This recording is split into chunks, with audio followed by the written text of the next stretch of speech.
That is Dominic, our Dominican, with a scientific name of Caliastorhynchus, or locally known as the Banuk. A Dominican is a bird of prey or raptor.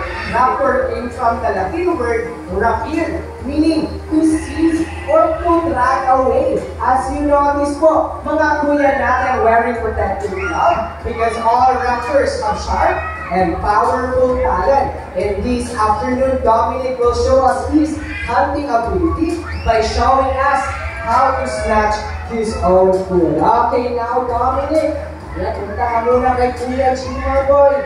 Ayan na ka. Okay, now Dominic, and once again guys, Dominic will show us his hunting ability. There you go. As you can see, Dominic flew or soared to snatch his own food. Ganyan na ganyan po sila mag-hunt ng kanilang pagkain, especially in the wild po. Okay, now Dominic, can you please show us again, boy? Nandyan na si Kuya Michael, boy. Okay guys, off lang natin yung camera, yung flash. Yeah? There you go. By the way guys, Dominic practice food parasitism. Food parasitism is taking foods from the other animals or nangunguha po sila ng pagkain po. Palakpakan po natin si Dominic guys. Okay, Dominic, thank you so much for showing us your skill. Okay, punta ka na kay Kuya Saray.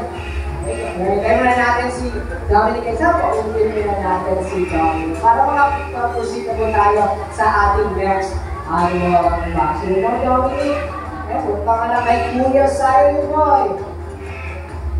Ayan, mukhang ready na si Dominic. Punta ka na kay Kuya Saray. Okay guys, off lang po natin yung flash po natin. Double check lang po natin. Ayan na lang.